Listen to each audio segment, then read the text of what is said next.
grandfather was born on September 5th, 1919 in Damon, Texas.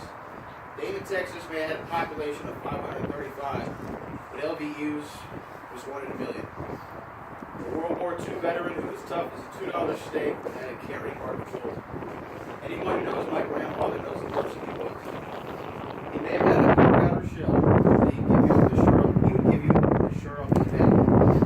When he passed away nearly 10 years ago, I felt like I not only lost my grandfather, I lost a father figure and a best friend. Most kids look forward to getting out of school, getting home, so they can play with their friends or spend time playing video games. But for me, it was getting home to my grandparents' house, so I could sit with my grandfather in his den and watch Green Acres, Mr. Ed, and Beverly Hillbillies. Every time I think of those days, I can still see him getting his cane on the floor to the beat of Green Acres. He was my idol and an endless source of incredible stories.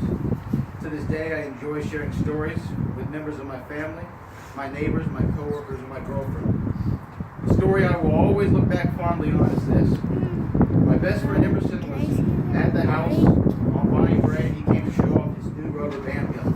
When you're a kid, there's nothing cooler than a rubber band gun. It's the coolest thing that you can get. Anyway, I was obviously red with envy about Emerson's new gadget and upset about the fact I didn't have one of my own. Well, insert LVUs. He asked Emerson if he could see the gun, and he studied it only for a few seconds and handed it back. Well, about an hour had passed, and my jealousy was still intact, when suddenly my grandfather asked me to come out to the garage. I went, and he asked me to hold my hands out. I did what he said, and he placed in my hands a rubber band gun that he made himself from scratch. Not only was it identical to Emerson's gun, but he gave it a finishing LV Hughes touch. He made improvements. Not only could it shoot one rubber band at a time, it could shoot two, and it had a space so I could keep extra ammunition in case it got really real. I have that gun to this day, and I treasure it more than most things I own. It's hard to encapsulate the man he was in just one speech.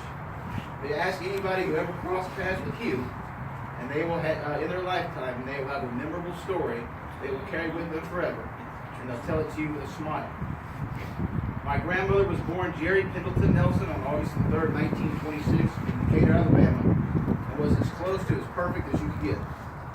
A woman who was the epitome of class and the personification of Southern hospitality. She would care for others way before she'd ever care for herself.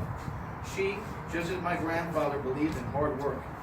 She started as a bank teller and worked her way up to an executive vice president at her bank. I was definitely a grandma's boy. It would be my grandmother every day. My grandparents would make me breakfast in the morning, take me to school, and she'd be waiting on me in her 1996 purple Jeep Grand Cherokee to pick me up. When we'd get home from school, we'd sit on the front porch, play cards, and share a Coca-Cola. She took care of me. She did everything she could for me every single day. She was always smiles, always cheerful, and never let anything get her down. She was a constant in the world of uncertainty. Whenever I was having a bad day or I was stressed, I would go see her. Every worry in the world would just melt away. And that was not only for me, but for everyone who knew her. Jerry would be the person you'd go split a Coke with and share your life stories. She took care of me up until the age of 18, and then it was my turn to return the favor.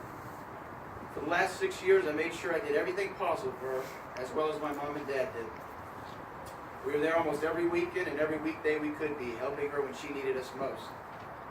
It's funny to think about it all now. When we all thought we were taking care of her, she was still taking care of us up into the age of 90, with her deep love and her compassion for us. After she passed away a few months ago, I once again lost a best friend. When I shared the news with my brother Rusty, what he sent back I want to share with you all. He said, "Brad, I only have fond memories of your grandmother. She never wavered in her grace and kindness to me and all who were with her. Her smile is forever in my mind. To be a better person for me is to remember to be like her." I couldn't agree more. Like I said, I know there's no such thing as perfect, but she's pretty dang close. I find comfort in knowing that she and my grandpa will be together forever. They were a one-of-a-kind couple, and I was extremely blessed to have known them and have them in my life. Not only will their memories live with us forever, but their best qualities are still instilled in my mother. She is a constant reminder of them to me.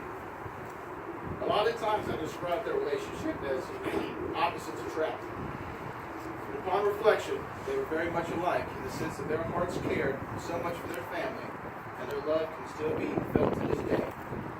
I miss you both, and now you can spend eternity with each other in heaven. I love you.